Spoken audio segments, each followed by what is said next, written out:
Ashamarka fuula jirra jirtu kabajamtoota fi hordoftoota maatii kootii kan taatan hundi keessanuu nagaa fi rahmanni rabbii bakka jirtanitti isin haa qabu jechaadha. Har'aan tana shabakaa bilaashaa aappii bilaasha shabakaa dalaguun isin garsiisuu barbaade barumsa akkaan gaariitii waan nama hunda fayyadu. Akka namni hundi irraa fayyadamu abdiin qaba. Waliif share godhaa namni haga ammaan tanatti maatiidhaaf hin ta'in akka maatiinaaf taatan shakkiin qabu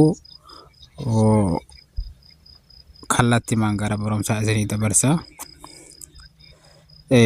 Amma shabakicha waliin halaaluu jalqaba aappii amma inni dalagaaf hin dalaguu isaa amma mee YouTube irratti qaddoofni ilaalla. YouTube kun kallatti nama kan dalagu kana waliin agarra.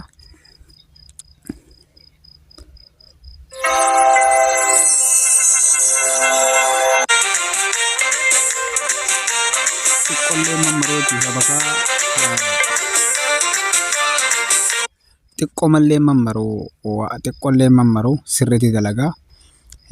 Namni shabakaa qarshii 25 irraa haga 150tti guutaa jira. Maaliif guyyaa 15 hin dalagne amma duraahu amata hedduu shabakaa bilaashaa kan fayyadamaa baane waan bilaashii yoonii fi irraa fayyadamtan namni waan ifiin jaalatu obboleessa fiitiin jaalatuun bareeda jedhanii isin garsiisuu barbaade. Itti fayyadamaa waliif share godhaa. YouTube kiyyallee subscribe akkanaa gootan abdiin isin irraa qaba.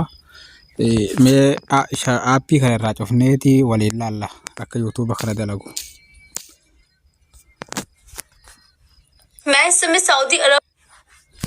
Amma aappicha cufnee laalla. Qulfiin irraa baddee jirti gubbaa isin irraati. YouTube'tti deebina amma.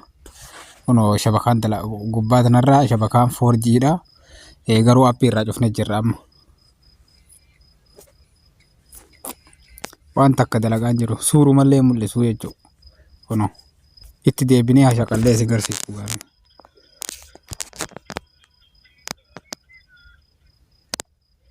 Akkas haarokatti dalagaa barra. Takka aappii bilaashaa akkanatti dalagu rabbiin agarsiisee hin beeku. Mee kallatti nama YouTube'tti haa deebinu. Kunoo ni mul'ataami. Akka addaa kanatti dalagaa jechuudha.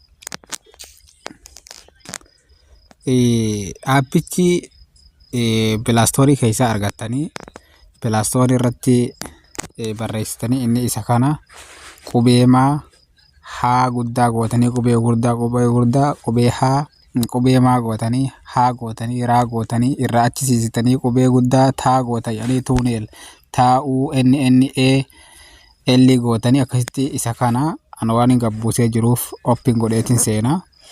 Hoggaan oppin godhee seenee aappiin haala kana fakkaata garaan isaa keessi. Sa'atii yeroo jalqaba gabbuufattan sa'atii takka waliin isinii bu'aa yaani sa'atii takka booda aappiin isinirraa cufama.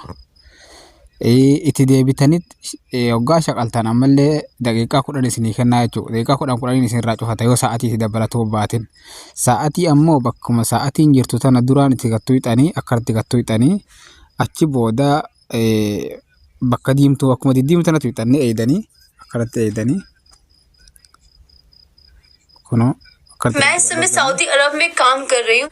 Beeksisa kanaatu isinii dhufa. Beeksifni kun akkatti haasee eedan kunoo sokontii 30 sokontii 15 deemee jira amma. Hoggaan fi sokontiin tun gad deemti 30 irraa gad deemtee isin takka jette X bakka tanatti fidde X isin hoggaa isin irraa dhuftan sa'atii 5 isinii dabala. Ammallee daqiiqaa takka turtanii itti dabalattan. Amma reefu sa'atii 5 keessaa qaba amma waliin laallaga. Kunoo. Amma sa'atii 10 fi daqiiqaa 33 keessaa qabaa jechuudha. Haga sa'atii 10 fi daqiiqaa 33tti narraa keessaan bahuu jechuudha. Aappiin kun akka aappii birallee daqiiqaa muraasa keessaan bahu. Amma daqiiqaa takka ture yoonii fi bakka sa'aatiitti hin dabalantan irratti gadha'e daqiiqaa takka qofa yoon ture irratti gadha'e ammallee sa'atii 5 naa kenna. Sa'atii 15 jechuudha. Haala kanaan haa guyyaa hedduu itti dabaluu dandeessanii guyyaa hedduu hoggaa itti dabalatan haa guyyaa 3-4 guyyaa मैं इस समय सऊदी अरब में काम कर itti dabaluu dandeessanii jechuudha. Aappiin akkaataan isa itti sirreeffatan hoggaa kallattii jalqaba isinii gabbu'u